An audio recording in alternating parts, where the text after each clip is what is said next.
Hi everyone. Welcome to 31st Celebrity Typing live stream. So if you haven't been on the Celebrity Typing live stream before, here's how it works. If you want me to type anyone, any public figure at least, anyone for whom there's enough information online for which I can then make an analysis, then all you have to do is to make a super chat of at least $20 and I will type that person live. So yes, that's all you have to do. Now, as well as this, I should probably make some announcements. So the special promotion for the WSS Type Mastery Pathway has now come to a close. Quite a few people have gotten the course and seem to be really enjoying it. So thank you everyone who purchased it. If you would still like to purchase the course, although the special promotion is no longer available, you can still purchase the course at its regular price. And the link to do that is in the description of this video. If you would like to get your personality typed, of course, if you'd like an interview, a diagnostic interview, there is also a link to book that in the description should you wish to do so. All right, now we get out of the way. Let's begin with the first super chat. Thank you very much, Isaac. And that's to look at Mike Barron. I wonder who Mike Barron is. Could it by any chance be a Marvel comics creator, or could it be someone else? Let's take a look. American comic book writer Mike Barron. All right. Ah, another hat wearer. Fantastic. I do like hat wearers. But the only one I've really seen out of the Marvel comic book people seems to have been Frank Miller. So maybe this is another Frank Miller sort of person. Well, we shall have to see. So, Mike Barron. Let's take a look at him. Born in 1949, he's an American comic series Badger and co-creating the science fiction series Nexus with artist Steve Rude. What else can we say? In the Bachelor of Arts in Political Science, worked as a journalist for the alternative newspaper Boston After Dark. Interesting. We first explored opportunities in comic writing. And he broke into the comics industry in 1974. He contributed to Weird Trips magazine from Kitchen Sink Press.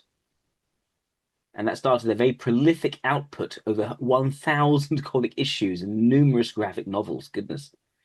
He's a prominent figure both independent and mainstream comics, for independent publishers like Capital Comics and First Comics, as well as mainstream publishers in DC and Marvel. He relaunched The Flash, and he scripted the ongoing Punisher series for Marvel, where he introduced the character Microchip. He adapted Star Wars novels. That's pretty cool. His collaboration with Rude on Nexus earned critical acclaim for its superhero action and philosophical themes. While Badger showcases talented, quirky, violent anti-heroes. Okay. So philosophical themes. It's interesting. Born in Madison, Wisconsin. He has two sisters, both of whom he describes as exceptionally intelligent. Family dynamics, frequent relocations contributed to his early exposure to diverse environments, fostering a foundational interest in narrative and imagination. His creative style was profoundly shaped by a blend of science fiction, classic comics, pulp, adventure genres.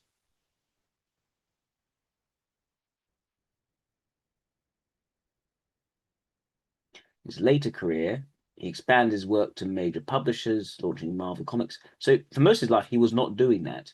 He was about in his 30s at least before he actually entered into Marvel. Let's take a look at this earlier work then. So he started with music reviews for the Milwaukee Bugle, facilitated by underground comics pioneer Dennis Kitchen. First comic-rated work appeared in Weird Trips magazine. His initial foray into blending art, text, and illustration. He then contributed to Marvel Comics book debut issue, further establishing his presence in the underground and mainstream comic scenes. Since the cartoons and short stories from artists, these early efforts, rooted in a journalistic experience, laid the ground for its transition to full comic scripting. So what's this about? Nexus. I need to look into like mini-series about a reluctant executioner haunted by alien dreams. Interesting. He handled the writing. All right. This exemplifies his pulp-inspired adventure style blended with science fiction elements.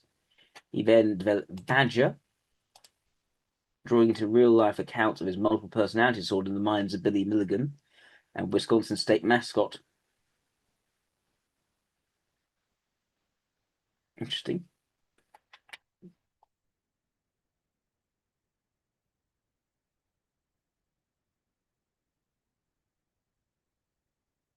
Interesting.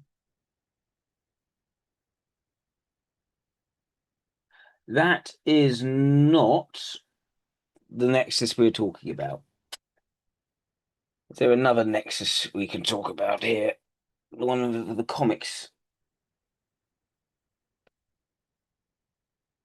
I don't know. Maybe I could try it on Google and see if there's anything on here. Here we go. Wikipedia saves the day here. Writer Mike Barron and penciler Steve Rude. It's a combination of superhero and science fiction genres set 500 years in the future. This was entirely Barron's idea. He even came up with the lightning bolt for the costume. All we needed was a name. A few weeks passed. Barron calls and preambles just says Nexus finally had our name. Okay. The character Horatio Valdemar Hellpop received his Nexus powers from an alien entity called the Merc.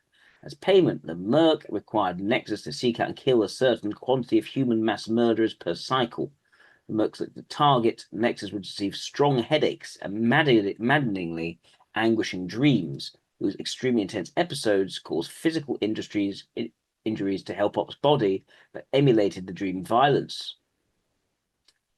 So these are dreams of his target victims until he did his duty. He was reluctant to act as the Merc's tool, but continued seeking out mass murderers to maintain his power and his sanity so that he could defend his homeworld, a lunar refuge named Ilum. I see.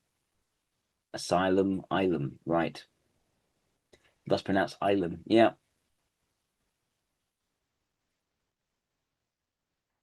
Okay.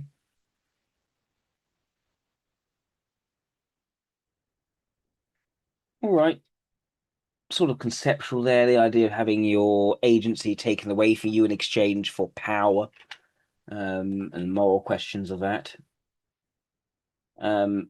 Again, Badger not useful, not useful. Let's try Badger.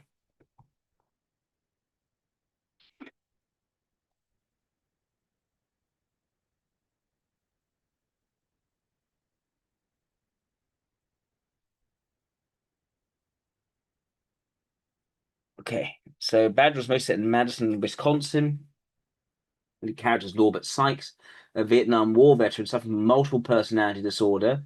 Badger, an urban vigilante, could talk to animals, just one of his personalities. Bizarrely, would often call people Larry. It was later revealed that Larry's name was his father, who left his mother when Norbert was 5. Okay, so we see a theme here, quite psychological. One guy is tormented by dreams that motivate him to kill mass murderers. The other one has multiple personality disorder. So people who are suffering mentally, psychologically. How many? 3, 4, 5, 6. He's got 7 different personalities. Very good. So Badger is a martial arts expert, costume vigilante dispensing barefisted justice to bullies and aggressors of the innocent. For his own warped perceptions, he often defends animals or environmental causes. He also has a homicidal personality, speaks with a French accent.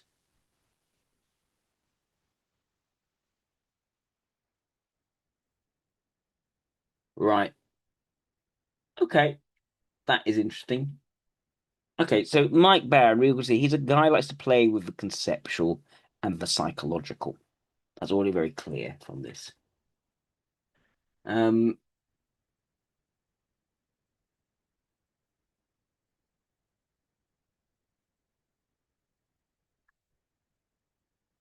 so Barron also invented licensed properties, scripting the Robotech Masters. It's a very popular anime franchise in issues like Full Start.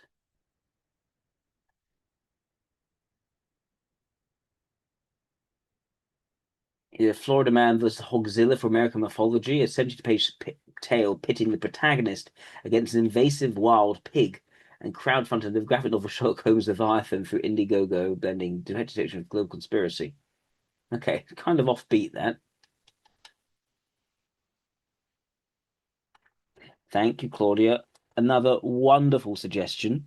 Thank you very much. I look forward to looking at Orson Welles. Um, let's see.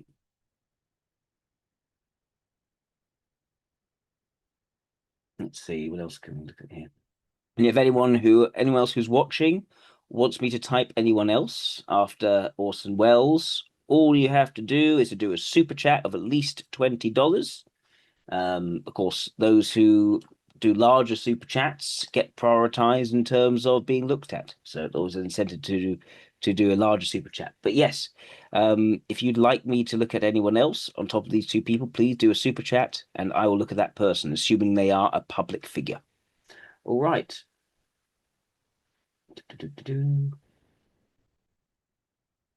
But yes, everyone will be looked at, of course. I don't skip someone.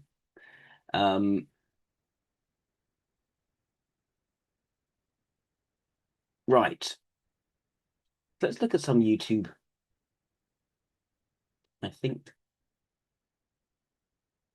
anything here on style and anything else. Okay, he wrote The Flash.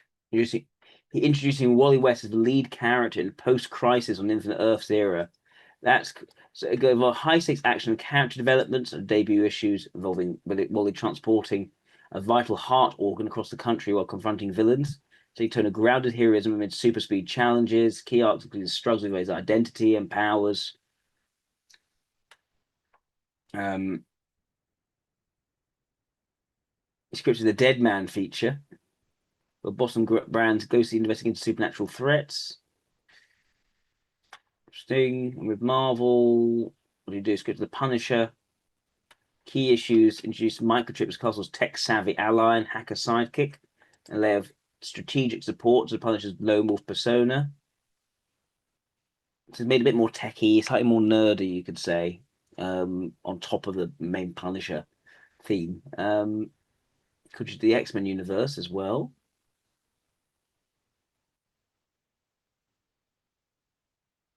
Okay. Yeah, it's Punisher stays the cornerstone of the publisher's mature readership. Okay, very good. Let's go to YouTube now. Let's take a look. Mike Barron, come on. Hmm.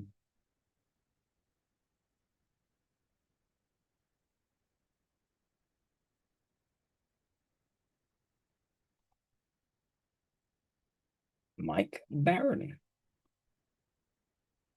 Oh, there he is. He has his own YouTube channel. All right.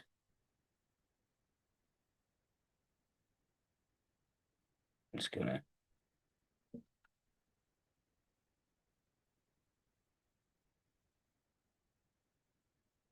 let's see. What can we look at here? Building character. Okay, let's look at this. It's good he actually has a YouTube. It's not often you get a YouTube, a Marvel Comics guy with his own YouTube channel. Here we are with Mike and his trusty sidekick, Freddie. Good morning, folks. Today I'd like to discuss how to construct a credible character for your story. I've always said there are a million ways to entertain the audience, to hook the audience. Many different ways, apparently. First three. Number one is you create a fascinating character that the audience loves. Sherlock Holmes. Number two, you create a fascinating situation that the audience can't get enough of. Jurassic Park. Number three, seductive narrative voice. We've discussed these before, but today we're going to concentrate on number one.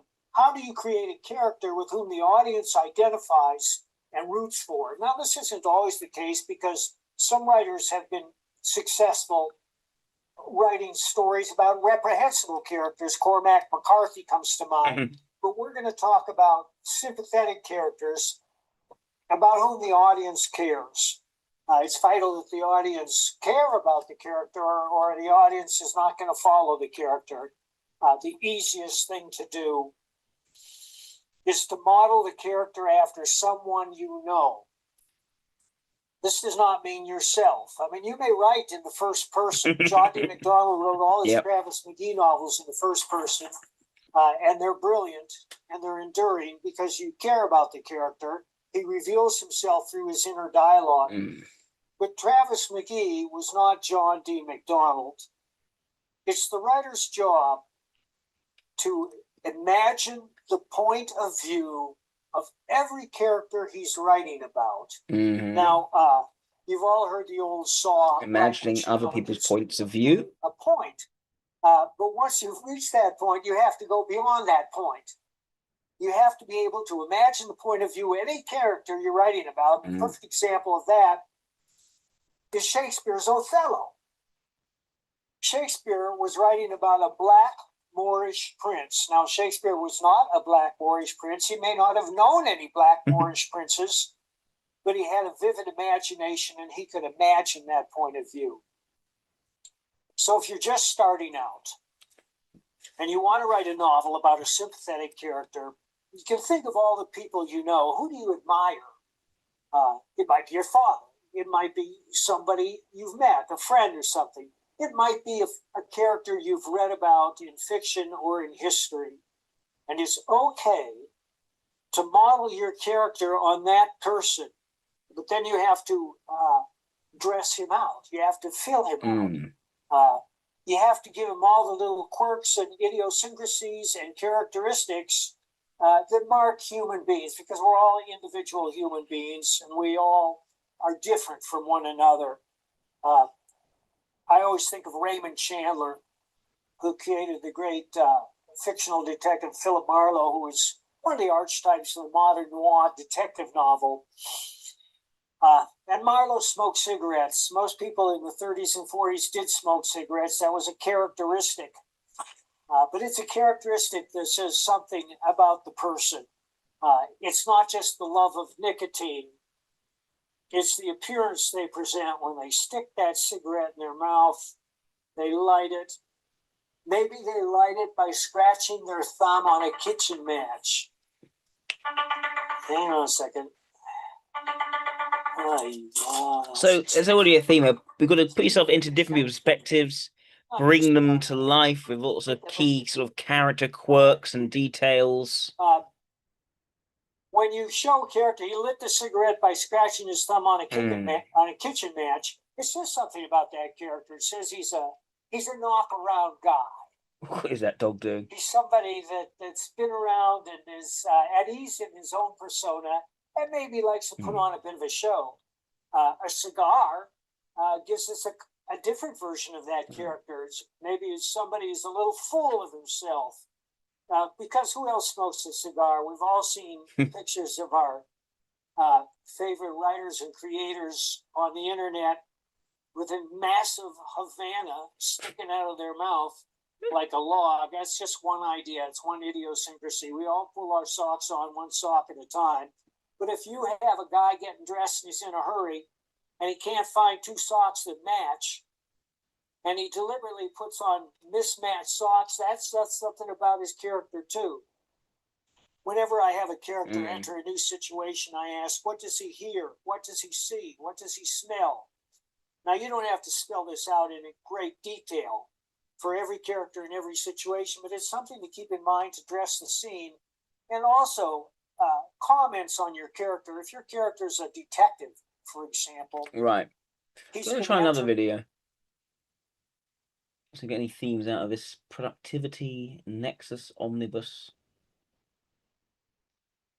Maybe there's an interview. I want to see an interview.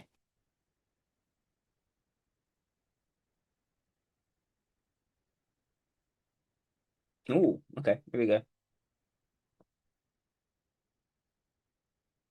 Oh, that's long. We're not going to see all of this. Absolutely not.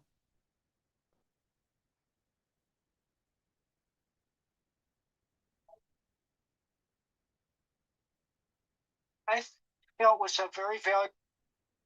Okay, so I know you were born in 1949, but I know very little about those early years before you actually started in comics. Can we go through that a little bit? where you were born, who your parents were, what were they like, your upbringing, those things.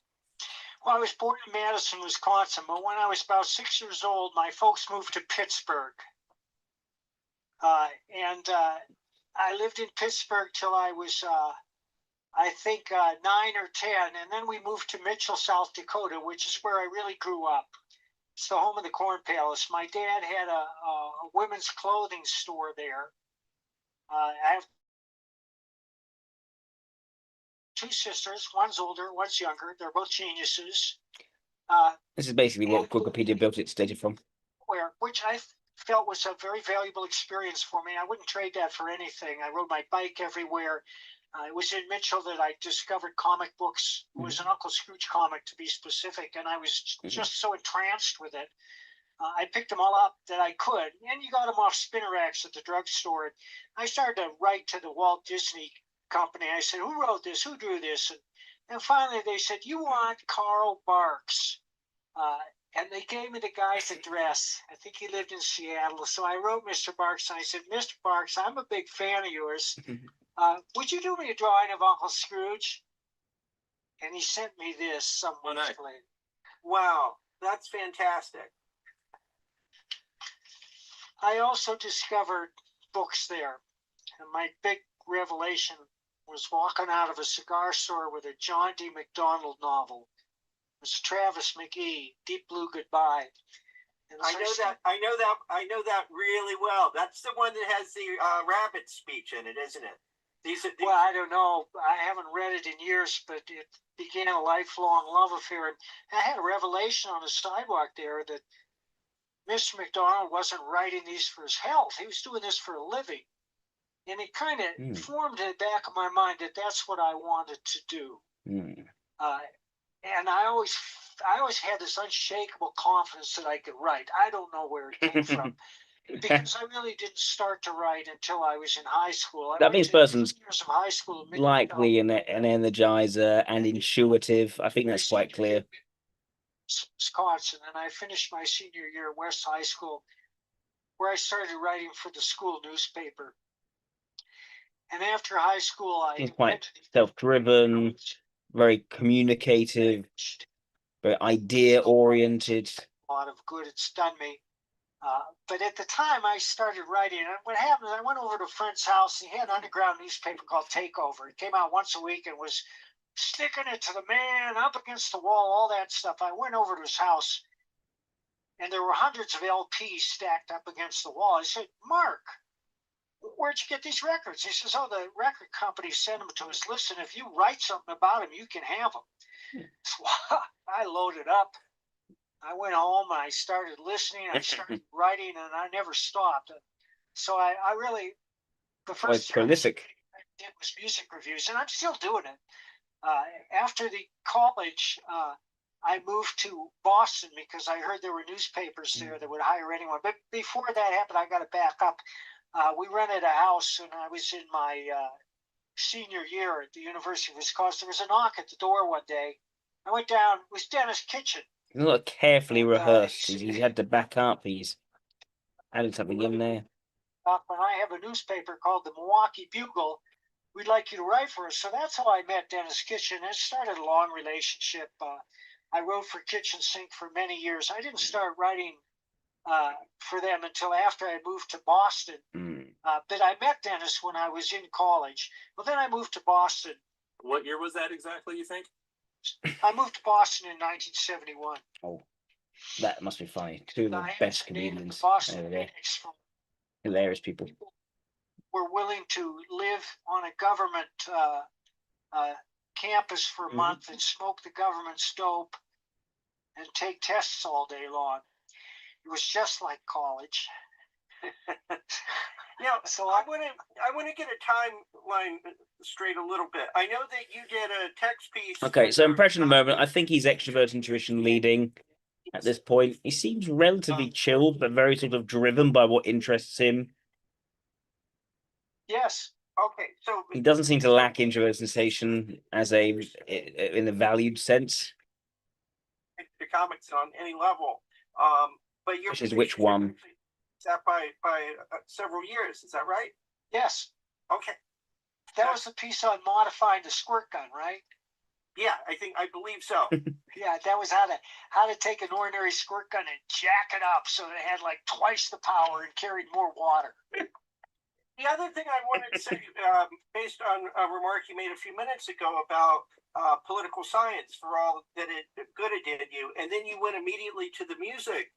It seems to me that politics and music have been your two core thematics almost from the very beginning. It's there in Nexus.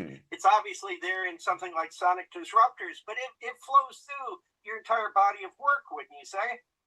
Well, I do say my fiction is informed by current events, and then, like most writers, I snatch a lot of material out of what's happening in the news, and I don't deny that Nexus has a very specific political view, but that's always secondary to my main goal, which is to entertain. I have 3 rules. Number 1 is it's my job to entertain. Number 2 is show don't tell, and number 3 is be original. Well, I'll challenge you again when you get to your novels and some of the other stuff, because I think they do lean toward both music rights, things like that, and also in terms of various politics. But Nexus stands out. But Sonic Disruptors we'll talk about too, because that's very. Look at that. What is the politics of Nexus? Let's look at the up and the side. All right. So, let's go to the origins of Nexus in 1981. But before that, were you just writing? You were working as a journalist to some degree, correct? Well, yeah, I was actually working at an insurance company when I met Steve Root. Libertarian conservative worldview. And he said, hey, some guy down here trying to sell us his art, and he trusts us. Quickly pause that. Reluctant vigilantism and unwilling execution are compelled by a powerful alien entity to hunt down and execute genocidal tyrants, despots, and mass murderers.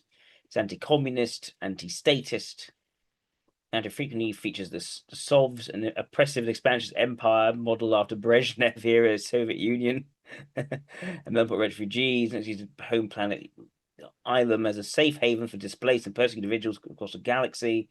It's a backdrop for stories of featuring political debates, societal balance, and the chaos that ensues when various factions try to govern themselves. Rejection of ideological solutions. So there's a philosophical treatise on politics. The overarching theme is that human nature is immutable. Therefore, utopian political projects are doomed to fail, and the world is better managed by individuals operating with a firm personal moral compass than with government committees. All right. Just like you, which is a joke because I've been trying to draw for years, and I never achieved professional level, but I'm good enough that anybody can look at my drawings and see what I'm trying to draw, which is how I wrote my comics for 10 years, was by drawing each page out by hand. But to jump around a little bit, when I moved to Boston and I participated in that study, I came out and I wrote it up, and that's how I broke into journalism. And I became the music editor for the Boston Phoenix. And it was my job to go out night after night. There is a clear, structured view there. He's not non-partisan in that way. Which would put me against IE. I loved it, potentially. I just lived music. I mean, what could be a greater job for a music aficionado than to be paid to go and review concerts and performances and talk to the musicians? So what kind of music are we talking about? Well, a lot of it was jazz. I'm a lifelong jazz fan. And I got to review and speak to many great jazz greats, including Les McCann. Speak to people, understanding what they're coming from, Pastorius, like music, I thought wants to entertain, I think, important thing for him. But also, but despite wanting to entertain, there's a clear ideological underpinning. With Wayne Shorter, I think Jocko was in that band, and a lot of guys I don't even remember. I'd have to go back and look through the clippings if I've saved any. But a lot of pop music too. Freddie Mercury, I'll never forget. I had lunch with him and Brian May. They were on their first American tour. Very cool. And we met at a hotel downtown. And Freddie was very charming. I couldn't stop staring at his teeth. And I said, how did you come to name your band Queen? And he went like this. Oh, I don't know. It was just the most outrageous name we could think of. So, just on music for 1 minute. When you were working at First, did you would you ever see Howard Chaykin? Did you ever talk to him and you guys talk about jazz? Because I know he's a real jazz fan as well. Well, I've met Chaykin, but we've never discussed music. Oh, that's interesting. When you were at First, did you talk to any of the other creators that were going on at the same time? I know you worked with sure. Grell later on. Sure. I never worked with Mike, but we're friends, you know, and I'm still running into them at conventions, or at least I was until they stopped having conventions. I met a lot of guys. Oh, this is 5 years ago. That's why they started having conventions. Yeah. You know, Mike may have. I hope they're having conventions now. I'm sure they must have come back by now, so I hope so. He didn't illustrate anything I wrote. I'd love to have him illustrate something I write, but I don't know if Mike's even doing continuity anymore. Yeah. Okay, I'm sorry, but let's try to get toward the creation of Nexus with Ruth. Well, I met the dude, and we decided to work together right there. And the first thing I wrote was a 4-part story about some guy trying to sell encyclopedias door to door in a dystopian future. And it was a real misfire because I didn't anticipate the internet, because nobody's going to buy a set of encyclopedias these days when they can download everything. And everything's on the internet, and nobody wants the books anymore, except for us book lovers. We have all the books. I have an encyclopedia on the shelf behind me. But we were in the right place at the right time. In the capital city distribution, the second largest distributor of comics in the world decided to launch their own comic title. So Dude and I were kicking it, and I wanted something dramatic.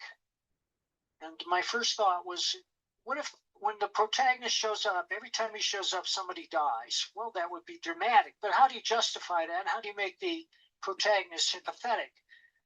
So I decided to make him a reluctant executioner of mass murderers, driven by his dreams to exterminate the source of the dreams, to exterminate the tyrants he dreams about, lest the dreams recur and become more severe until they drove him. It frames his plot as a sort of problem to solve.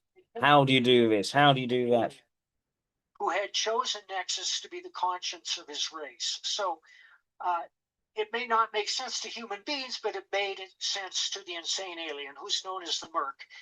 And he wasn't introduced until issue number 19. But did you know did you understand who Merc was from day one? No, all this stuff was just kind of floating around. When I started writing the stories, my goal was to grab the reader by the throat with the immediate situation. And I was probably 7 or 8 issues into Nexus before I formed. That's very interesting. That's very interesting. That way, they'll put something into a story and they don't know why they do it. But 100 pages. He didn't want to plan out exactly what it was going to be. He's happy to go in and make a splash, get people's reaction, and then kind of come to what it actually was and explain it later. When you were approaching it all as a not much of a planner. For your early years until you switched over to direct detailed scripts at some point. But for a long time, you were actually drawing panel by panel and basically drawing the comic for the artist to then go and do his version of it. Is that right? That's unusual, isn't it? It is unusual, but not unheard of. Archie Goodwin worked that way, and I believe Harvey Picard. Editors and artists loved it because you could tell at a glance what was going on in the page. My art is crude, but it's good enough to give the idea. And it taught me a great many things about comic book writing. It taught me pacing, how much weight a page could bear, but most importantly, it taught me to think about what happens next. And that's the essential. All these factors you have to think about and breaking it down. I'm pretty sure he's logical. I finished. He's a logical type. I think he's a type that values extra depth. I'm leaning towards Eiley for him at the moment. So I mean, he's got a sort of typically sort of almost a Gamma-ish, very conservative libertarian ideology, but the way he handles it is quite Eiley-ish. Horizontal surface all the time. I'll still do it if I have to get an idea across. But I found that my scripts are very visual as well, and they leave nothing to be desired. They're very concise. They're not lengthy. If I'm writing a 24-page script, and that's my preferred length for a single issue, that it often comes out to 18 to 19 pages of printed copy. And that's it's not double spaced, but there's spaces between all the panel descriptions. It goes like this: page 1, panel 1, horizontal, exterior day, a strip mall in a Midwestern town with a liquor store in the corner, That's a good point. school in the middle, and a laundry on Very the good point, Isaac. a pickup truck in the parking lot. Voices from within, and then you have the word balloons extending from the. Which again, I don't does not seem like an LA would do. Oh, in fact, dude was illustrating a Dave Gibson story once. I went over to his house. He says, "You want to see a piece of shit? Do you want to see a piece of shit?" And he picked up this script. It was really threw it at the wall. Blam! Pages everywhere. He says, I guess Dave was a very prolix writer. Now, talking about that with Steve, are you guys? Did you guys become good friends? Are you good friends? We're still good friends. Because you worked together for a long time. In comics, we've talked to a lot of people who had that kind of relationship, and at some point there's a falling out or a difference of opinion about the characters or whatever. You guys didn't run into that? Oh, well, we certainly had our ups and downs. A couple of years ago, he hired me to write an original Nexus series for him. And he said, "Well, what's the Ultimate Nexus story?" And I immediately said, "Nexus versus Galactus." We can't use Galactus, so I created Gormondo, and I wrote this big script for him. But when dude got it, he changed all my lines. I wasn't too happy about that. So is that going to? Did that evolve into the novel that you're working on? That the novel's done. It's out. Oh, is it out? Oh yeah. Oh, there we go. Well, we'll talk about that in a little bit, but I knew that was the impetus for it was that. When you were to publish that, dude's about to publish his version now. It's up on Indiegogo. Oh, okay. When you were at Capitol, who were you working with? Was there any comics people that we would know that you were that was in charge of the project? Well, Richard Bruning was the art director, and he went on to become art director at DC. And Milton Greep was the head and the president. And Milton today runs the industry website icv2.com, which is the best source there is for industry news about comics, gaming, and movies. And Milton and I remain good friends. Okay, and let's talk about the black and white series first, the 3 volumes. See introverted ethics vulnerable? I'm not sure. Not sure. Every issue. All the time. He either has no introverted ethics or he has strong introverted ethics. He does not have a suggestive function, from what I can see. Under Capitol is amazing progress. Yeah. Were you guys aware of how much better you're getting and everything's flowing better as you're learning to do this? I think so, because I was very pleased with my work. When the comic came out, sometimes I'd read them. Usually I don't, because I wrote them. But when I read them, I could think, this is a pretty good story. I'm not cheating the reader here. I have from the one that included the record album or the record on Ford throughout, and I went back this morning and reread the first 6 issues of Volume 2, the color issues, and I was surprised that everything's there. I mean, most of what you're going to do for the rest of the run, you set up all those characters, in those first 6 issues. It's kind of amazing how much you pack into that. Were some of these existing ideas, or were you just flowing like crazy during that short time period? Well, I think it's a little bit of both. I will carry ideas with me for years, for decades even, before I find a place to use them. I have titles that I'm still waiting to use. I had one title that I came up with in college. It was called Trail of the Loathsome Swine. And it was a play on words because my parents' favorite Western was Trail of the Lonesome Pine, starring Fred McMurray. And so I just thought, Trail of the Lonesome Swine. But 30 years later, I finally found the story to go with it. It's about a boy who hunts down the feral hog that killed his sister. Wow. Oh, that's really cool. So like the Hammer and some of those characters and Dave and things, were they all created for Nexus, or were those like things that you had in mind already in your head? No, those were created for Nexus. And the heads. I mean, that stands out because you see it later on in things like Futuropolis and stuff. I mean, these ideas, the floating heads are there, and you're doing them first. That's all part of it. Were you a big science fiction fan? Because it's such science fiction. Oh, yeah. What kind of science fiction did you like at the time? I read everything. Clifford Simic, Isaac Asimov, Robert Heinlein. Eventually, Philip Jose Farmer became my favorite, mostly because of his World of Tears series. It wasn't so recent. About 10 years ago, I read Ender's Game by Orson Scott Card, and that blew my head apart. I mean, it's such a visionary novel. Yeah. It's such a triumph of the imagination.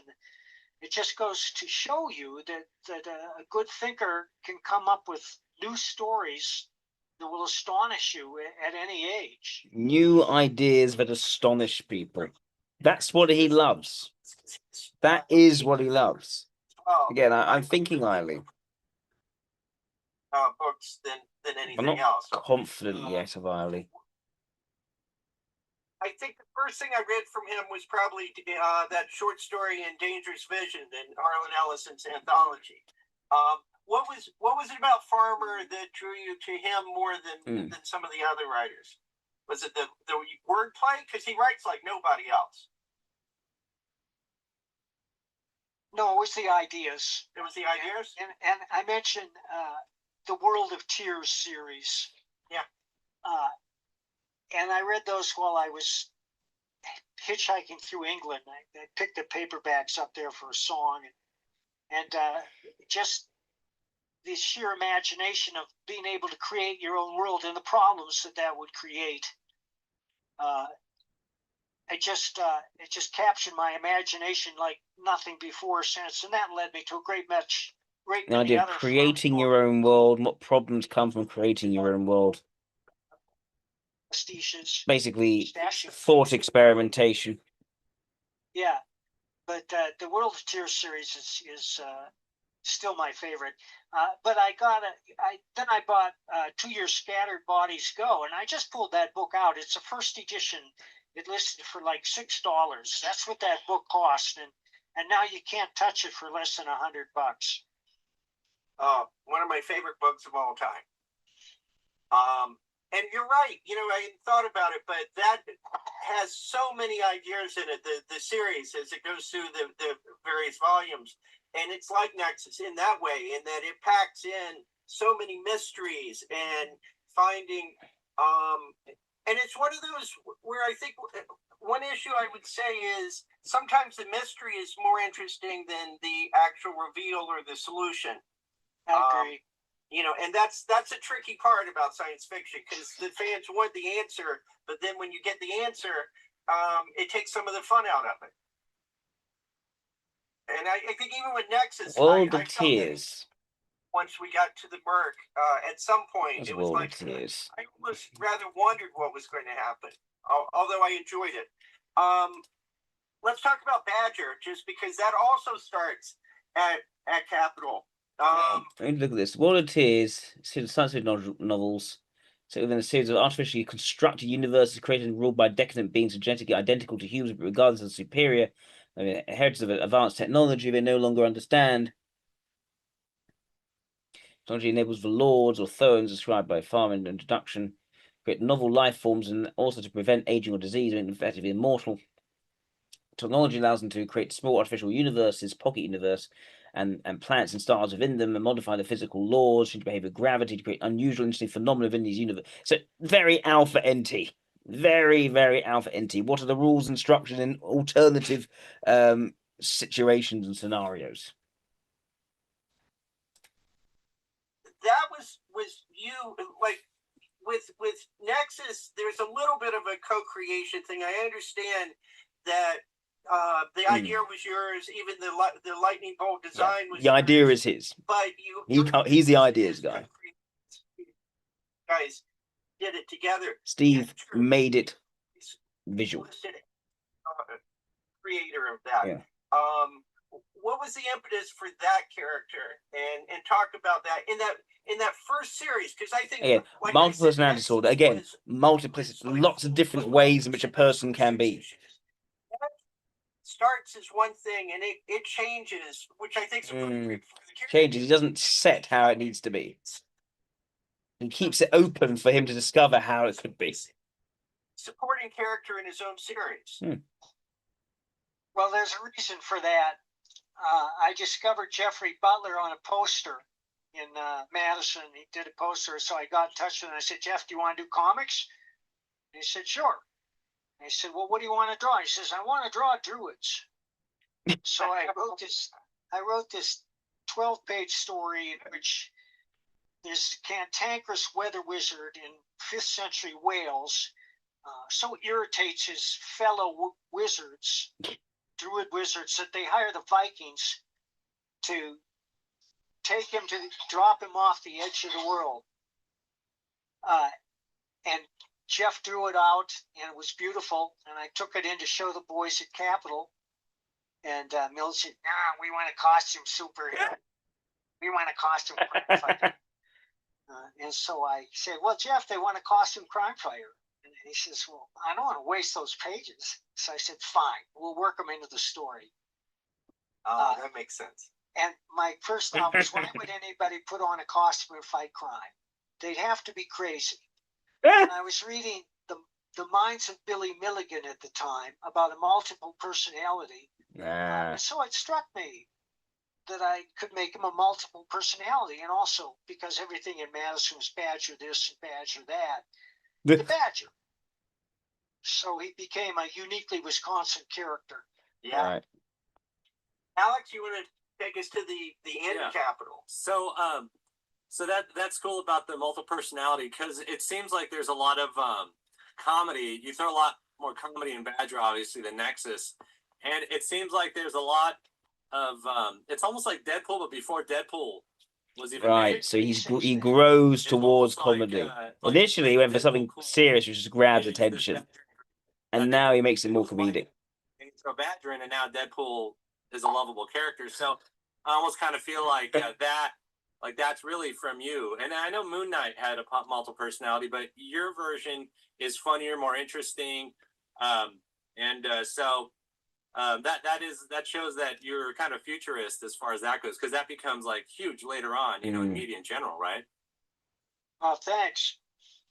Do you feel like do you ever feel like, man, that that's my thing? Have you ever felt that way? Well, no, synchronicity happens all the time. I remember the year there were 2 Christopher Columbus movies. Yeah. And remember the year there were 2 volcano movies. Yeah, and 2 White Earth movies and all that stuff. 2 meteorite movies. Yeah, it's constant. Yeah. So I guess there's something in the air. This is sort of a desire not to really make himself distinct in that I came up with this. Questions. So I've heard Space Ghost, Alex Toth, Space Ghost, being part of it. Part of an organic process of creation. Designing the costume. That was his instinct. It's all Dude's contribution. He's a big fan of Alex Toth, Russ Manning, Jack Kirby most especially. Yeah. And Dr. Seuss, and you can see all those influences. Oh, that's cool. Now, this concept of 500 years in the future, was that like a Buck Rogers? Did that factor in at all for you? No, not at all. I just figured, well, that's a good time to set it in. Nobody knows what's going to be happening. Yeah, unimaginable. So create the image. Then there's this discussion of like computerized societal memories, overwhelming media channels. And a lot of that's kind of going on today. So this is more of my futurist, Mike Barron futurist. Do you feel like, I kind of feel like I saw some of this coming as far as those concepts? Oh, maybe a little bit. I mean, once the internet was established, I just extrapolated from that. It's not too hard a stretch. He doesn't really, he doesn't value his introverted intuition much. Oh, anyone can see this happening. Yeah. Well, now we have it, only it's TV. Yeah, true. So now what happened where Capital Comics ends and then all the titles go to First? What happened during that time exactly? Well, at Capital, they loved comics, but they didn't really know what they were doing. They didn't I'm gonna have the ins and outs of distribution nailed down. I'm gonna see some other stuff from him. Just his own channel, I think. Let's get into what this channel is really about.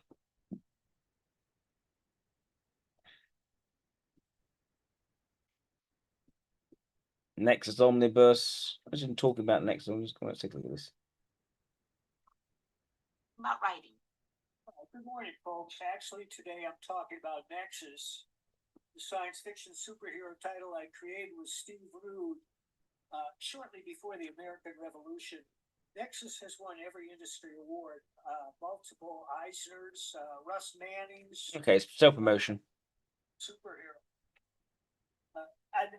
What else is there? He makes sort of all sorts of quite random stuff, it seems.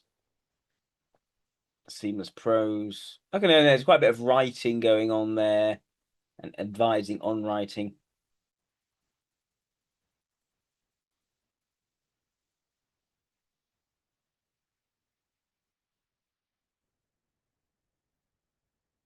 Two-stick chain.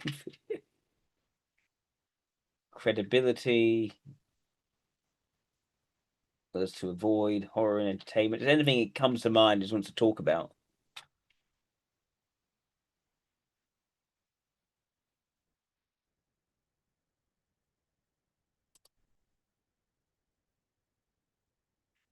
Here with Mike with more tips. Hey, folks. Just tips. A little bit about movies. Because if you're a reader or writer, you love movies. That's just another form of storytelling. Specifically, tactics in movies, military movies. We go to see a movie and they have to figure out how they're going to win the war. So a lot of planning goes into that. This is analogous to comics, especially when you have a fight sequence in comics. And I've discussed fight sequences in comics here before, about how people want to see the technique unfold in a realistic and dynamic manner. Well, the same thing is true of movies, particularly military movies. How do they win? How do they outsmart a larger... And how do we do this? How do we do that? I think we all love the films of Ridley Scott. Not all of them, but most of them. And Ridley Scott directed Alien. He directed All the Money in the World, which I highly recommend, but he also has done a number of military movies, specifically Gladiator and Kingdom of Heaven. Now, to me, Gladiator was a very frustrating movie. I enjoy it very much. I'll watch it again. It's a brilliant movie. But when it comes to tactics, especially on the battlefield, they seem to flow by real choppy, and they don't seem to connect. You don't see enough, and that's especially true when they get in the arena at the Roman Colosseum. And the gladiator, played by Russell Crowe, is rallying his fellow slaves to defend themselves against their attackers. And for some reason, Ridley Scott chose to film this with a real choppy style and a lot of cuts, so that you just barely get a hint of what they're trying to do. Now, as I recall, the gladiator rallies his friends to form a turtle. See how he processes this. How did the fight play out? What happened here? What happened there? And he And that's the strength of his extroverted logic coming through. She's locked in medieval fantasies and medieval war movies. Kingdom of Heaven is about the Crusades, and it couldn't be more different. Yes. This is another Ridley Scott film, and I highly recommend it. I've watched it many times. And what it comes down to is the defense of Jerusalem against the Arab armies.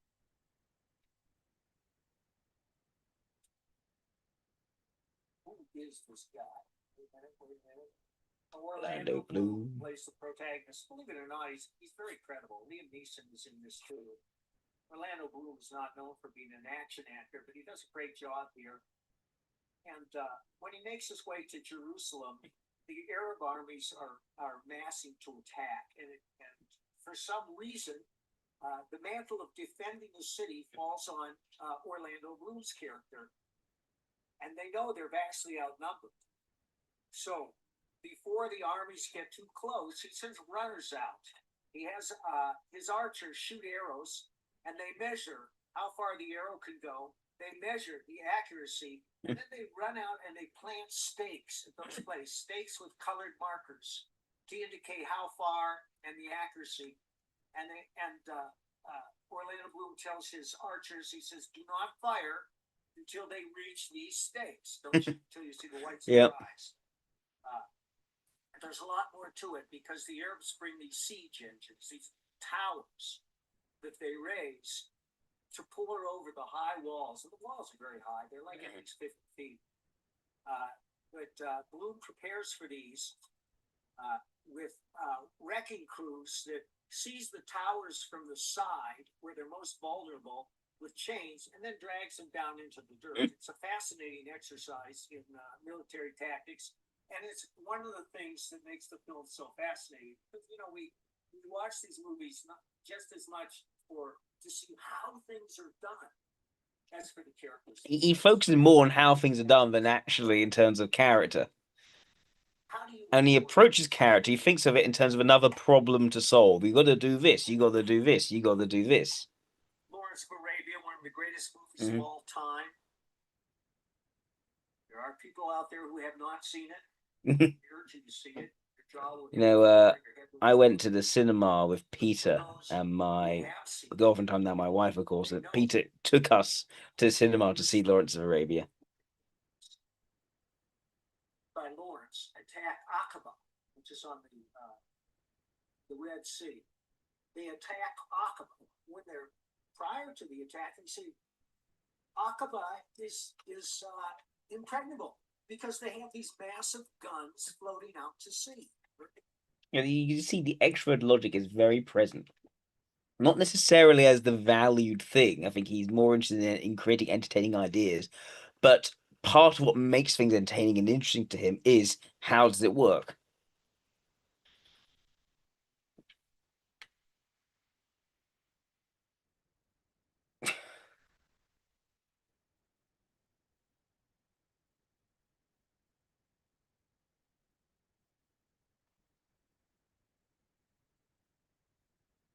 The main emphasis is on writing.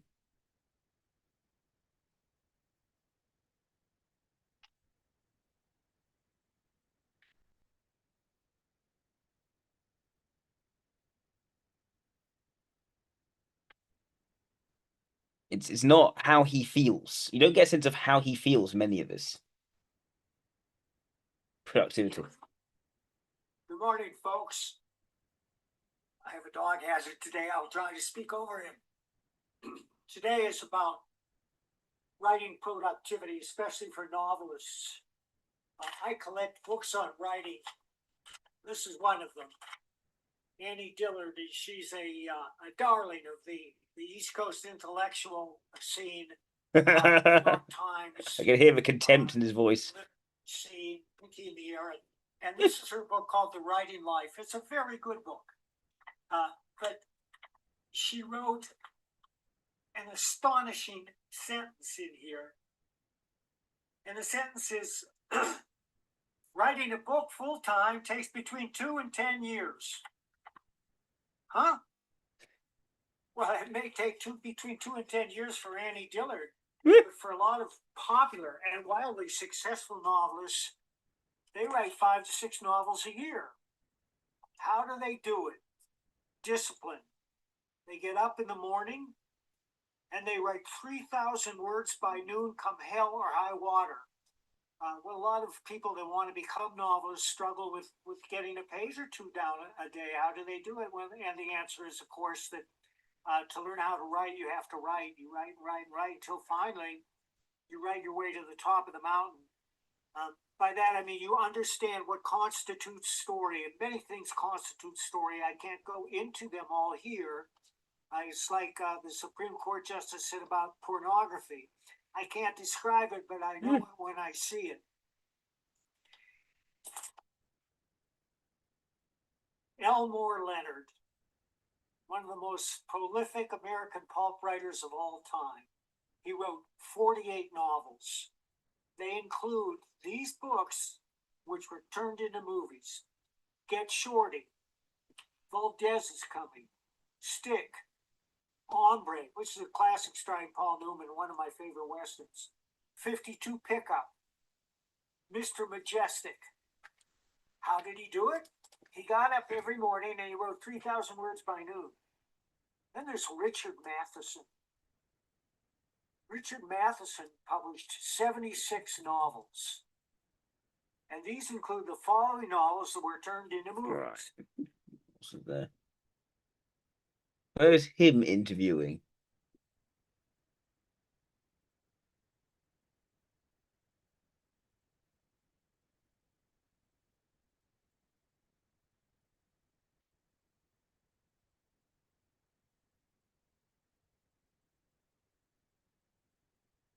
Oh, here's one of them. About that, but Mike Barrett. But he's not interviewing, he's still being interviewed. But it's like the National Police Station will talk to him because they're right wing. Talk about the Punisher for you folks who love comics and love superheroes. We all know who the Punisher is. Talk about your involvement with that. Well, I broke into comics in 1981 with our groundbreaking science fiction superhero Nexus. And because of that, I got work with the majors. The editor of Punisher at the time was Carl Potts. And Carl phoned me and said, Mike, I'd like you to write the Punisher starting with issue number 1. And he said he chose me on the basis of my other character, the Badger, which I also created back in the 80s, and that's still going strong too. I wrote the Punisher for 5 years, and I approached it as a straight crime comic. And for the first 3 years, there were no superheroes, science fiction, time travel, or monsters.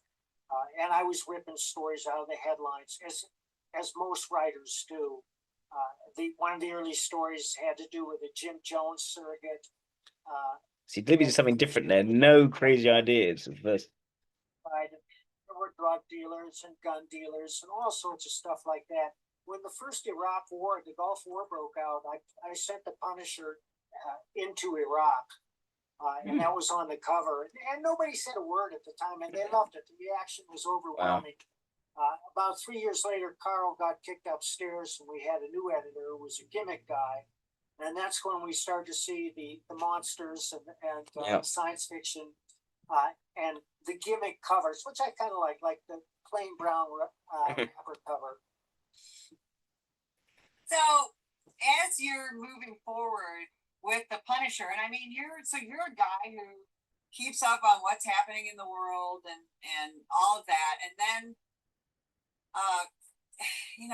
as time goes on, comics start to get kind of politicized, don't they? Well, it's shocking to the extent that they have been politicized, and this is a fairly recent development. Unlike most fields in the arts, the world of comics is overwhelmingly liberal, to misuse that term. And it led to a rift right down the center with the established players, and they're now circling the drain. They make inexplicable decisions because they forgot the number one rule of comics, the number one rule of writing, at least the type of writing I do, which is it's my job to entertain, and I never lose sight of that fact. And modern comics, with their social justice issues and their preaching, are no longer entertaining. And so the sales have plummeted, and yet they refuse to make any changes. In fact, they seem to double down on this sort of thing. For instance, Marvel hired Ta-Nehisi Coates to write Captain America. Ta-Nehisi Coates is mostly famous for a book he wrote about himself growing up, Between Me and the World, in which he expressed a great deal of dissatisfaction with America's racism. Well, I bought Captain America when it came out, and I bought another copy 5 years later. And in my opinion, there was no entertainment value in the comic whatsoever. He has no idea how to tell a story. And the other few major publisher issues that I've looked at are the same. They're not entertaining. And that's the number one rule of entertainment. Exactly. That's the whole behind, shut up and dribble, shut up and sing, just entertain me. And I think that's one of the frustrations that people have now is, like I haven't watched the NFL in 5 years because I just want to watch football. I don't want to see kneeling. I don't want to talk about racism. I don't want to see the flag disrespected. Same thing with, I don't watch award shows anymore. I used to really be fascinated by that, but now I just want to learn about entertainment, and I want to be entertained and see who wins awards and things like that. And we've gotten so far away from that, and it doesn't. So you can see he has clear ideological positions. He doesn't prevaricate and lose a sense of what he thinks in trying to consider the alternative point of view, which is why I don't think IE makes much sense. Well, no, there's a lot of anti-capitalist sentiment in the arts and among my friends on the left. But capitalism is what happens when you leave people alone. And prior to capitalism, the way people acquired wealth was through looting, plunder, and murder. I had a great teacher once. His name was Jerry McNeely, and he said, you make them laugh a little bit, you make them cry a little bit, you scare the hell out of them, and that's entertainment. And I've never forgotten that either. Well, now that's what makes you an amazing writer. So here speaking of looting and plundering, you have a new project that supporters of the Thin Blue Line of law enforcement and also supporters of freedom and free speech are going to be really interested in. Let's talk about that. Thin Blue Line. I always say I don't choose my stories choose me. Watching the riots of 2020 and watching newsreaders scan. That is another thing for him, that the stories choose him. Is this idea that he doesn't want to communicate himself as being a willful creator. I've made it this way. I've imposed myself onto this. The idea just tells itself through me, essentially. Is what he's saying. And we saw that in how he talked about Nexus, and sort of the idea just evolved as he was writing it. He didn't set out with a sense of, okay, this is how it needs to be, this is what it's going to lead to, this is the beginning, this is the middle, this is the end. He doesn't do that. He keeps it. He doesn't like to prevent the possibilities from unfolding through the writing process. So yeah, I'm thinking ILE for him. I'm trying to see if there's anything else that we can see. Anything in his private life, for instance.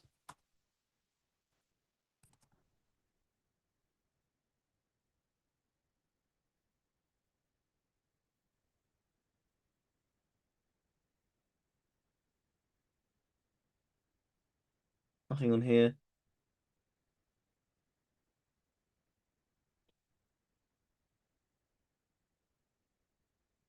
Just personal tragedies. Oh. Experienced a dark period in his life when his first wife developed severe alcoholism. Moved to Colorado, she died from an oxycontin and goodness. An avid motorcyclist and interested heavily inspired his biker novel series. He's a not very devout Jew, married to a dedicated Christian. Okay. Um,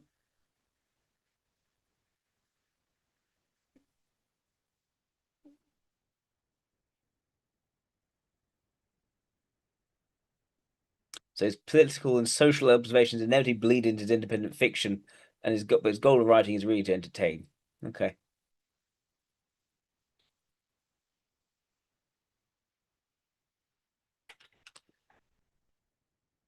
What else is there?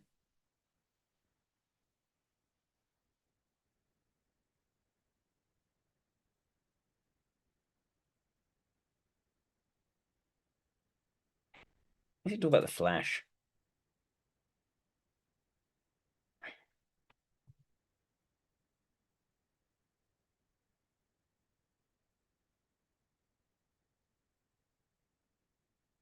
Just a little bit, but then we need to move on. Our host, Philip Nelson.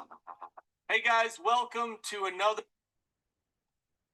So, we do have a lot of Mike Barron books here for people to buy to get signed. They can bring in their own.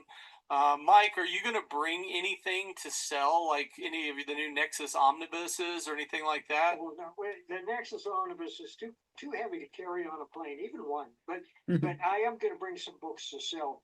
Some self-published books that people haven't seen. They're great. One of them we crowdfunded ourselves. It's called Cue Ball. And it's about a young man who lives in the Philippines who has only two goals in life. And one is to see the world, and the other is to master the Filipino martial arts. And what he gets as a surprise plunges him into a world of espionage. It's an espionage martial arts thriller. It's a good book. I might bring some of. He writes about anything.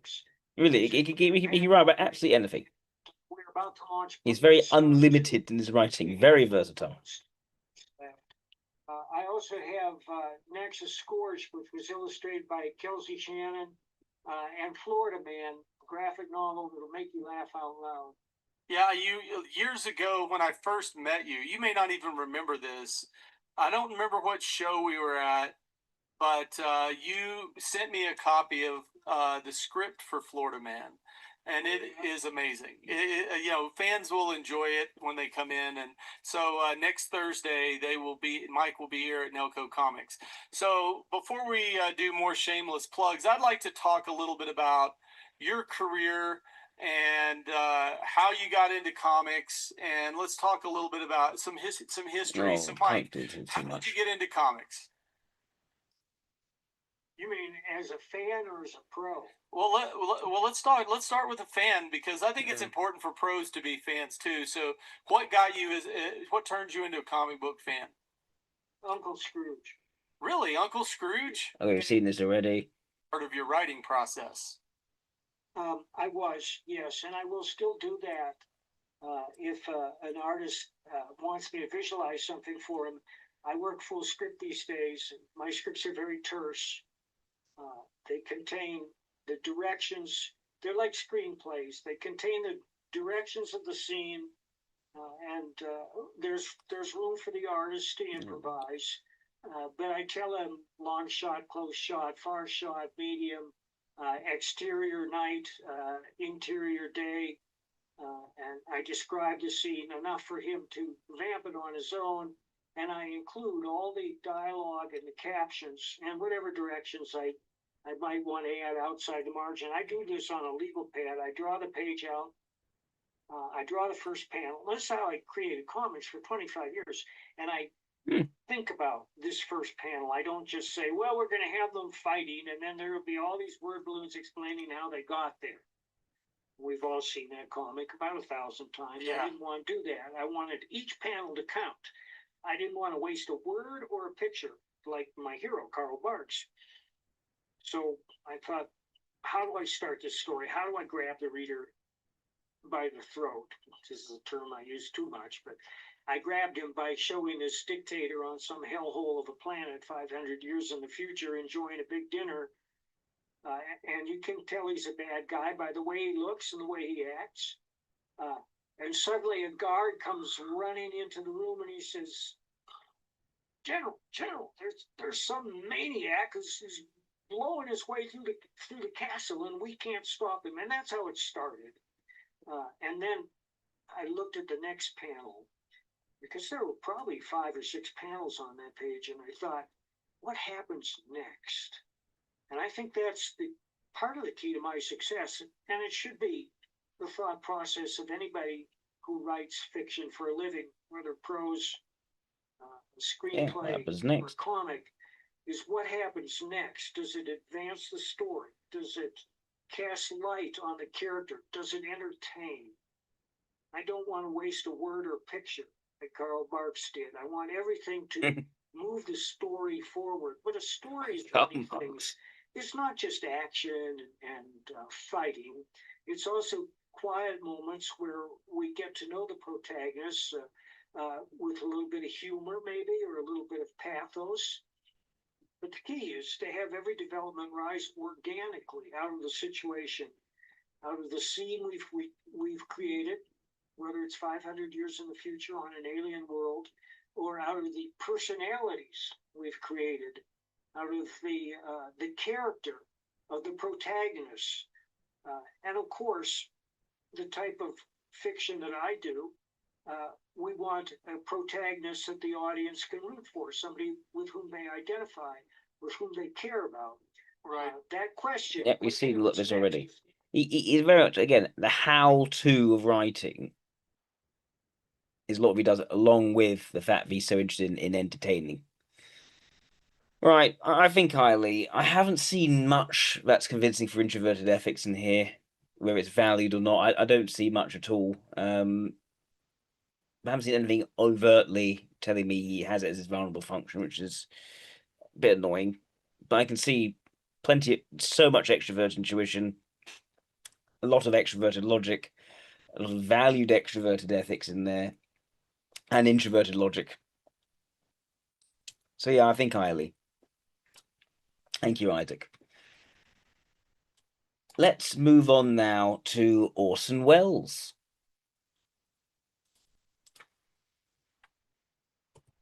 And if anyone else wants me to type anyone, please do a super chat. All you have to do is do a super chat with at least $20, and I'll look at that person as long as they are a public figure, someone with enough information on them in order to type them. Orson Welles. Oh, look at that. Look at those big lapels. Goodness.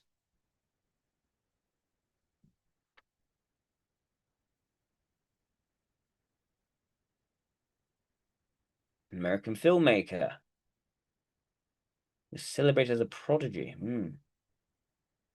His innovative techniques profoundly influenced modern storytelling across media. Born in Kenosha, Wisconsin. Another person from Wisconsin. Fancy that. It encouraged his early artistic pursuits. He demonstrated prodigious talent from childhood, performing in theatre by his teens. Federal Theatre Project, he staged bold adaptations such as the all-black voodoo Macbeth and the Labour-themed The Cradle Will Rock, which challenged conventional staging and political norms of the era.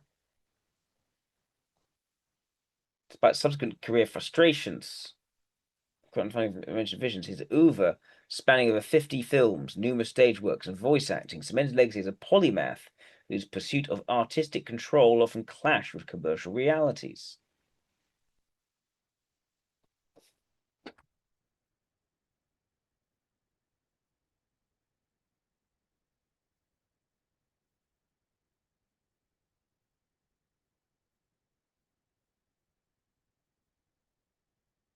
What is Isaac saying? It's fun when I go out of my way to pick one of the most archetypal eye leads ever, and then immediately get one with someone who's been on the list much longer. You see. We should retain primary custody initially. What's this? Hang on. So, what we say about here? This is a guy with a very creative person here, potentially quite an intense individual from the sound of it, who's often railed against how commercial reality has got in the way of his artistic control. His mother was a child prodigy who tutored in music, language, and arts from a young age. Was a high initial interest in performance and creativity, into opera, classical music.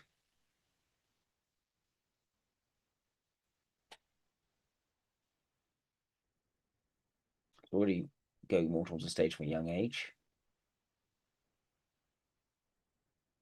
The Citizen Kane, yes. Citizen Kane's debut feature film.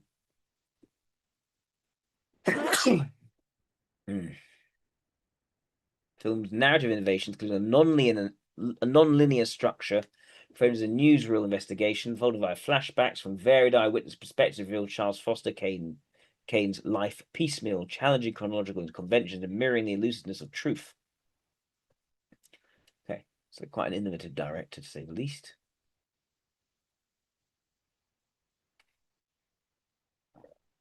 He cast primarily from his Mercury Theatre ensemble, and so naturalistic performances through extensive rehearsals and minimal takes to capture spontaneity.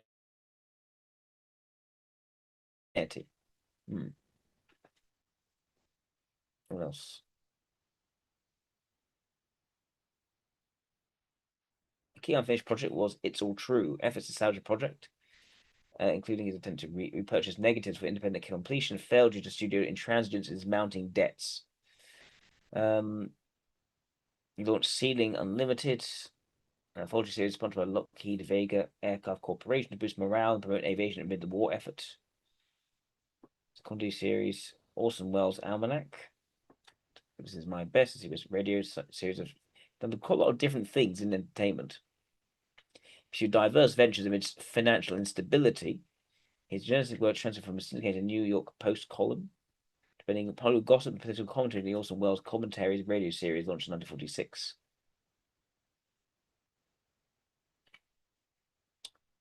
Right. Anything more? There's a lot of stuff here. Let me get to F for Fake. This Verite et Maison represents his final major completed feature film, a 9-minute docudrama that he co-wrote, directed, narrated, and starred in. He does everything. He does everything. The whole thing. It's his. This is where he produced it. It is the production of Orson Welles. It suggests there's a bit more of an ego here than looking at Mike Barron, for instance. But funding completion to proceed much of the original filming, allowing Wells to improvise voiceover and inserts that blend archival clips, reenactments, and on-camera aside in a non-linear associative style, shot down on 35 millimeters. One of its merits, I'm here, is a Wellesian masterclass in visual punning and thematic irony. As well as 88% approval. Also, innovations. Look at this. His narrative innovations began in theatre, with the production of Julius Caesar. Yes, Isaac, I agree. But let's not. I don't want to. Let's see if anything else comes out of this. But yes, employed modern dress, stark lighting, and fashion-inspired staging to reinterpret Shakespeare's tragedy as a contemporary cautionary tale against dictatorship, drawing crowds with its urgent relevance. This approach extends to radio and film. He advanced non-linear storytelling in Citizen Kane, structuring narrative around fragmented flashbacks and multiple characters' viewpoints to probe the enigma of Charles Foster Kane's life. Eschewing, he gets that he takes what he does very seriously. Eschewing chronological order for a mosaic of subjective recollections that challenge traditional plot regression. He pioneered deep focus cinematography using wide-angle lenses, precise lighting to keep foreground and background elements sharply in view simultaneously. The scene where Kane signs his guardianship declaration with his mother visible through a window, enabling layered compositions that convey psychological depth and spatial relationships without relying on montage cuts. He further innovated through low-angle shots and constructed ceilings and sets, distorting perspective to amplify characters' power or isolation. Looms gigantic against vast interiors, symbolizing his hollow empire, while expressionistic lighting cast dramatic shadows to underscore thematic isolation.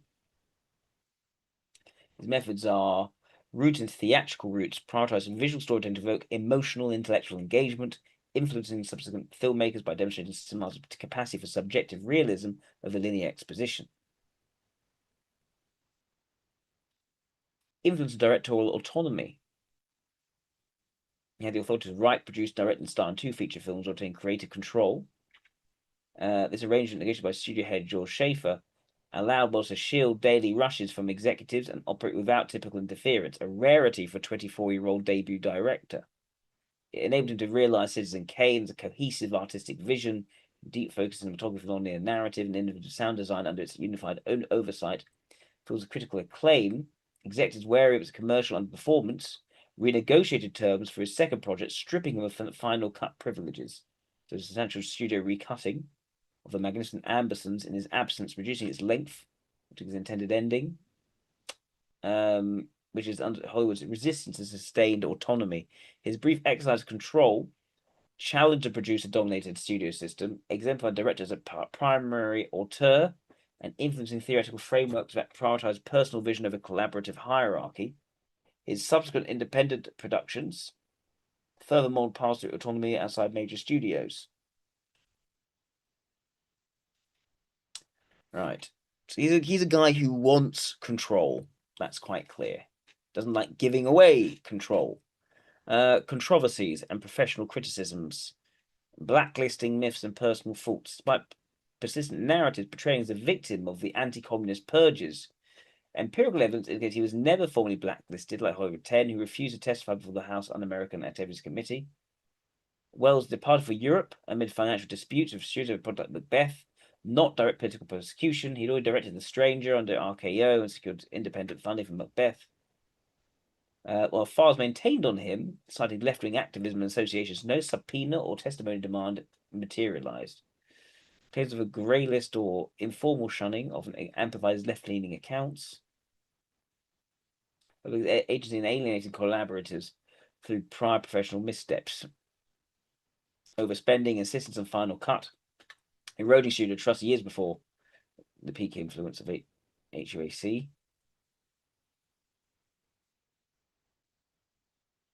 His personal faults exacerbated these challenges, with contemporary biographers attributing his Hollywood marginalization primarily to hubris, profligacy, and interpersonal abrasiveness rather than ideological vendettas alone. He demanded for unchecked autonomy, manifesting budget overruns. Noted his titanic character, riddled with insecurities, into volatile relationships. He clashed with Rita Hayworth during The Lady from Shanghai, demanded script changes, strained the management production. This is okay. Again, this guy does not have any chill. There's no chill to this guy.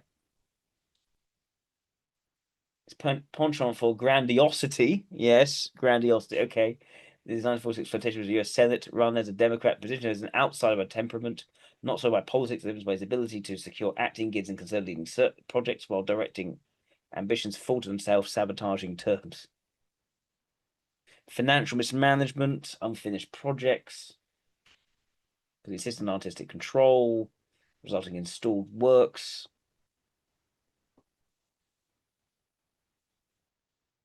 Personal life and character. We married first of Virginia Nicholson at age 19. She's a daughter. Sorry, their marriage produced a daughter, Christopher. I'm confused. The affair of Mexican actress Dolores Del Rio. He's still married to Nicholson. Tends to have a meeting with her at a 1940 party. They married Cedric Gibbons. Divorced in 1941 relationship. Has persisted until 1943, 6 years. Amid travels and further infidelities, such as during wartime assignments. He then wed actress Rita Hayworth. He had a daughter, Rebecca. Deteriorated emotional unavailability, lack of interest, domestic life, and extramarital involvement. So again, the introvert sensation is not there at all, and he does not seem to value introverted ethics much at all. The one with their Gloria Vanderbilt during Hayworth's pregnancy. Goodness. Just over 6 feet tall. He had an imposing scale at age 13, already exceeds 6 feet in height, and 200 pounds. He's a prominent, resonant physical presence marked by sharp features and expressive eyes. He altered his appearance with prosthetics, but he disliking his naturally small nose. Actually concealed with custom pieces in many film roles to project a more commanding visage. So you can see the extra sensations and mobilizing function there. His habits contribute to a pattern of excess, heavy consumption of coffee, to document caffeine poisoning. Wow. And preference for rich, indulgent meals such as steaks, often quipping about avoiding intimate dinners for four unless there are three other people to curb overeating. There's no introverted sensation to be seen here. Got quite obese. Did early left-leaning commitments. Extends political engagement to active support for Franklin Roosevelt's administrations. His anti-fascism manifested prominently in theatrical and public efforts against authoritarianism. He had criticisms of radicalism career impacts. His vocal advocacy for left-wing causes, including support for the Republican faction of the Spanish Civil War, which included communist elements in the direction of politically charged federal theatre project. This early accusation of radicalism from conservative critics and government officials. However, the continued activism exacerbated the career challenges during the emerging Cold War. But denunciation of the House Un-American Activities Committee, speeches labeled its investigation as fascist tactics and defense of the Hollywood 10. His political criticism intersected with his professional reputation, intensifying funding obstacles for independent projects.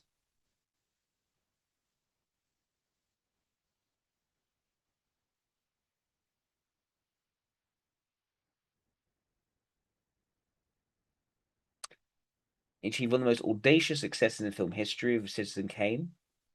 Enabled innovation like defensive photography. Despite critical acclaim, the film failed to recoup its production cost. Partly due to a publicity boycott orchestrated by William Randolph Hearst, whose life inspired the protagonist Charles Foster Kane, also reflecting Wells' uncompromising approach that prioritized artistic vision over commercial appeal.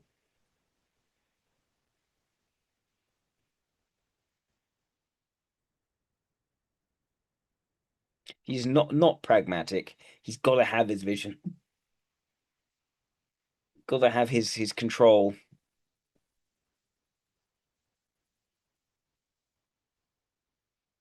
Right. Let's see some YouTube of Orson Welles. But yeah, as Isaac say, I think EIE is kind of obvious looking through this. But let's see. We might be wrong.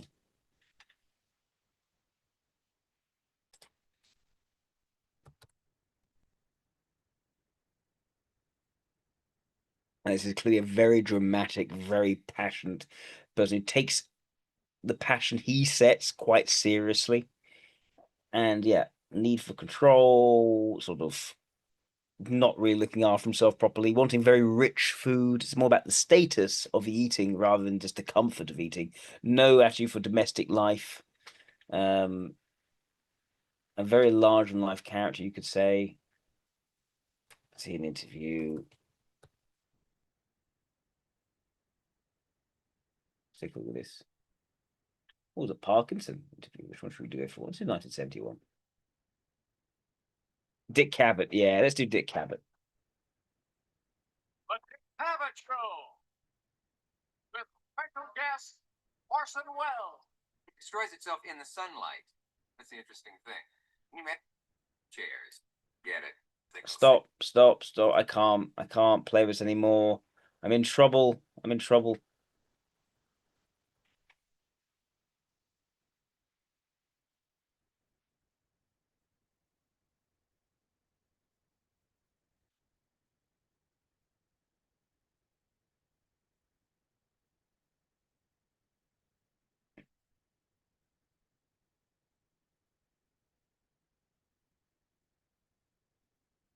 Ah.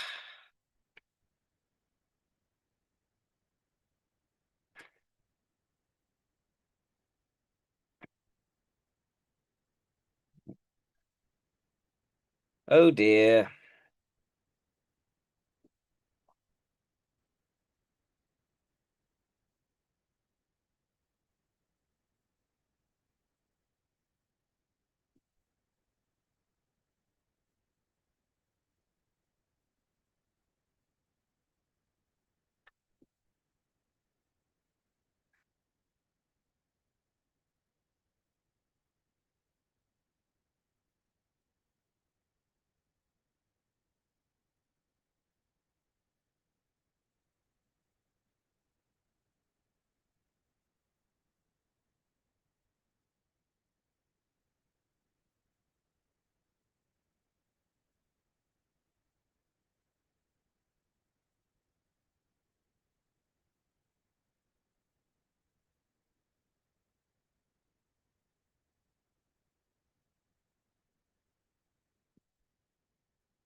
Ah, we're back. We're back, everyone. Hello. Sorry about that. Right.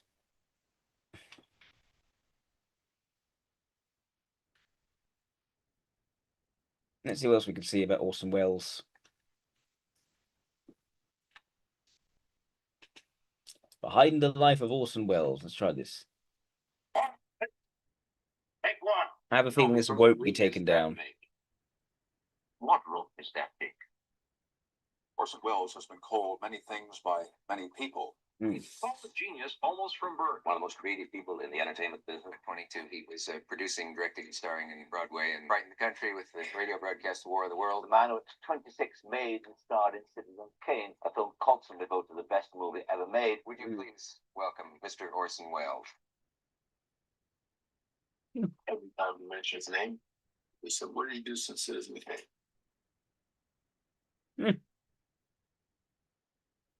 Passed it off to lesser work and grew enormously fast. That's what you think. End of a career that had once promised so much. Do you feel any kind of resentment for what Hollywood did to you? Awesome. Is it true that when Citizen Kane was being made, that people actually tried to stop it being made? When they got done with production, he went off looking for his next gig. The studio took a look at. See, he wasn't very good They saw at actually bending people to his will, necessarily. He was magnetic, but he didn't have the sort of tactical ability to actually keep the control he wanted. Somebody essentially didn't have a child. Ladies and gentlemen, there are many voices in this story. What age were you when you were orphaned? But they are all telling the same tale. Shall we begin? Does the word home mean anything to you? Oh, yes. And when you think of it, where do you think of it? That's a problem. Where is Orson Welles' hometown? He is from Kenosha, Wisconsin. Somebody once said to me, why are all the great people from the Middle West? Do you ever go back to Kenosha? I left when I was 3 weeks old. I do a lot of traveling. I've been traveling all my life, as a matter of fact. Born in America, but raised partly in China. Sent about the world a good bit before the war. Lots of homes, but I would like to have the one. But I don't. You don't have a rosebud? No. No such thing for you. No. No rosebud. No. Orphaned. Well, my mother died. It's 9. My mother was a professional musician, and I stopped playing immediately. Abandoned my career in music. That's what I was supposed to be destined for. My father died when I was 15. Beginning of my 15th birthday. Goodness. There's a great close connection in both films to my father.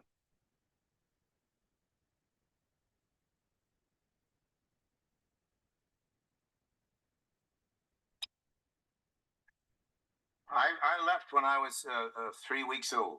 At 3 weeks, that's amazing. Did anyone try to talk you out of leaving at that age? It's called the boy genius, the way that Mozart and Keats. Somebody told me the moment I was able to hear that I was absolutely marvelous. I painted and they said nobody's ever seen such painting. I played, nobody's ever played like that. Never heard a discouraging word for years. I didn't know what was ahead of me. I thought it was a very, very cruel, mean-spirited, and essentially destructive job. The communism business, which was lousy, a cheap, rotten way to hurt somebody. 1941. Orson Welles has just finished Citizen Kane. William Randolph Hearst finds out about the movie. Finds out it's about him. Hearst was absolutely furious about this film and wanted it destroyed. Goodness. Hearst, you see, launched such an attack on us, particularly on me. There are other communists who don't show their real faces, who work more silently. That would stick in America. Not by pointing a finger and calling them a communist. That could stick.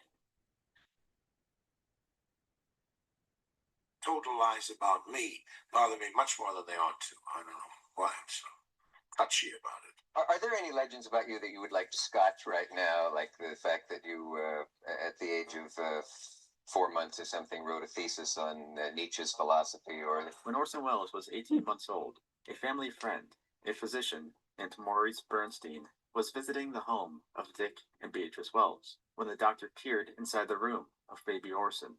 From his crib, the child looked at Bernstein and said, "The desire to take medicine is one of the greatest features which distinguishes men from animals." All these incredible things like that. Yeah, pack of light. Pack of light?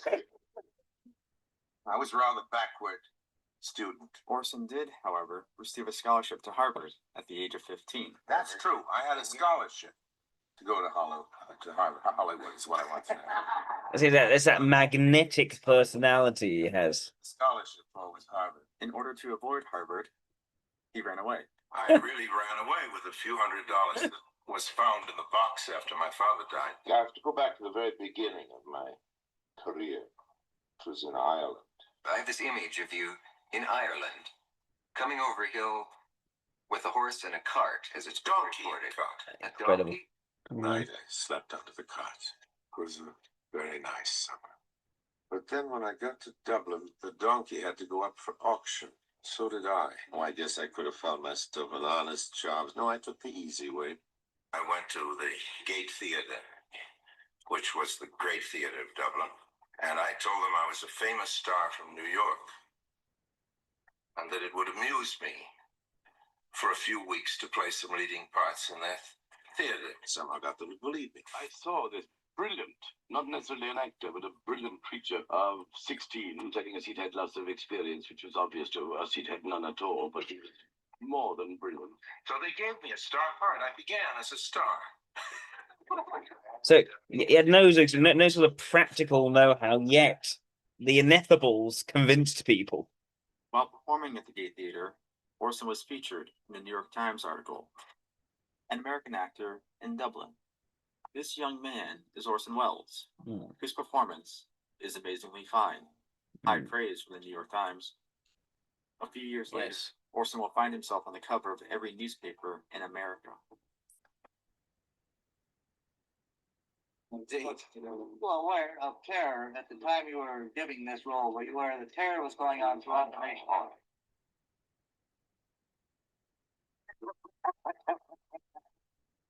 I was the shadow. Lamont Cranston. Isn't it, Lefty? What do you know about that? The shadow knows. There's nobody that did radio by Orson. Those days, it was interesting. The shows were live on radio, most of them. Some of them were transcribed. No, network shows had to be live by law. And you would play like maybe Yes, 5, 6, or 7. exactly. They knew he was lying, but they could just see he was brilliant. It's an extrovert. It's his presence. It's his magnetism. It is that charisma of him that people see. So I hired the ambulance and I would go from CBS to NBC in order to. It's nothing functional. I wouldn't know what I was going to play. I wouldn't rehearse. So I'd come in the door and they'd hand me a script and say, Studio 3. I'd go into Studio 3. He is. He's utterly magnetic. You can't help but just watch him. I'd say, fine. Say, oh, come to me, son of out. Wait a minute. Let me have There is a genius to Orson Welles. There's no doubt about it. It's a genius of extroverted ethics. Gone into that. As I said, I had 2 careers. One was as an actor, and I used that money for my theaters.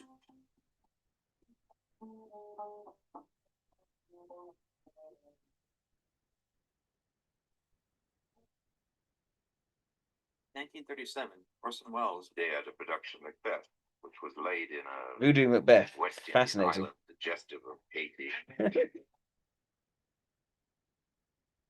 Felt that if he could do this with black actors who were not versed in Shakespeare, what could he Funny. do? The first production I put together was Macbeth. No, so not Macbeth. No, I did Othello. No, I take that back. I did Othello. There's no way possible some of these souls were going to be able to read Shakespeare. No, I did Othello and I made it into a comedy. Which did not work. Which it actually did not work very well. That did not work very well. Jungle was ridiculous, I think. I wanted to give the black actors a chance to play classics without it being funny, you know, or even exotic. Just there it is. Everybody seemed to like the show. Critics were very kind to us. My great success in my life was that play. The opening night, there were 5 blocks in which all traffic was stopped. You couldn't get near the theater. Everybody who was anybody in the black or white world was there. When the play ended, there were so many curtain calls that finally they left this curtain open. The audience came up on the stage and actually acted. That was magical.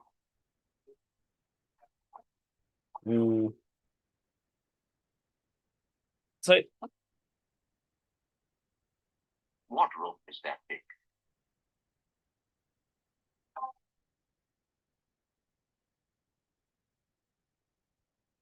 okay, so we've seen a good amount of it. He's EIE. I don't know what else to say. He is EIE. Everything fits very well for EIE, for him. A genius EIE as well, I would say. But an EIE, nonetheless. So thank you, Claudia, for that. Let's see if he does say anything about War of the Worlds. That's a good point. Now,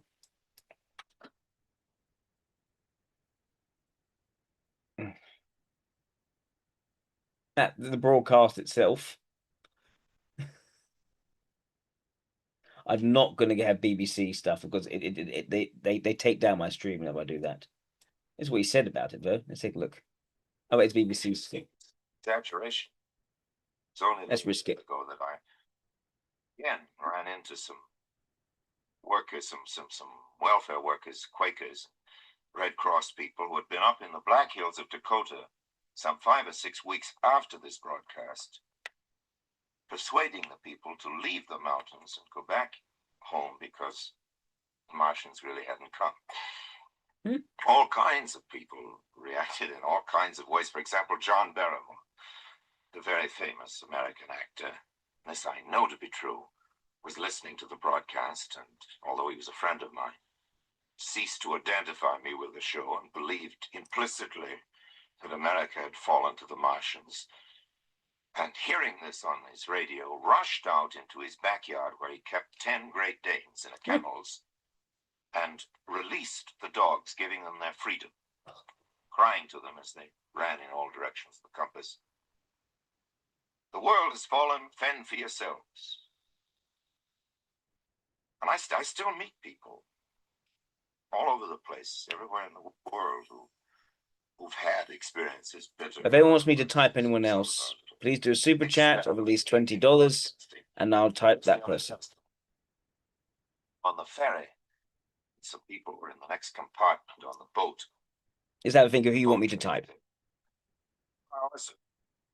Well, you sure scared us. We were on our honeymoon. Or does I'll keep this until I'll keep going for another like 5 minutes, and then we can wind down if no one has a super chat by then. What you said, we come right back home. That spoiled the honeymoon, but glad to see yours. And that kind of thing has followed me all over the world since then. And a lot of people wanted to know what to do. As a matter of fact, they were phoning us from all over the place. Some of them reporting that they'd seen Martians landing in their backyards, asking for advice, or others that claimed to have been attacked personally by Martians. The whole experience was extremely intense. I suppose we had it coming to us because, in fact, we weren't as innocent as we meant to be. When we did the Martian broadcast, we were fed up with the way in which everything that came over this new magic box, the radio, was being swallowed. People, do suspect what they read in the newspapers and what people tell them, but when the radio came, and I suppose now television, anything that came through that new machine was believed. So in a way, our broadcast was an assault on the credibility of that machine. We wanted people to understand that they shouldn't take any opinion. Oh, there we go. That's the answer. Pre-digested, and they shouldn't swallow everything that came through the tap, whether it was radio or not. That's the answer. And again, very much, trying to challenge your beliefs, challenge your way of thinking in quite a an impactful way, to say the least.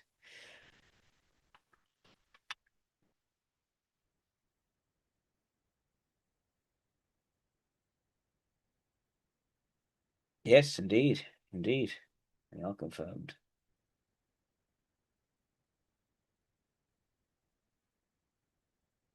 No, where are you gone to this? No. Right, what else is there?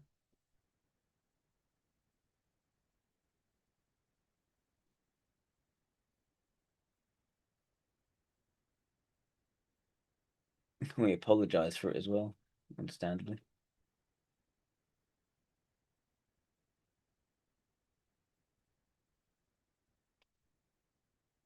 There's a little interview talking about him.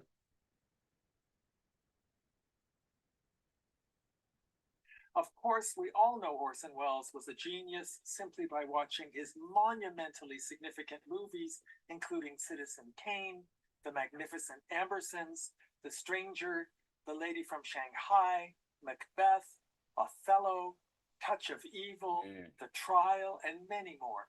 His I did Othello as well. We've both done Othello.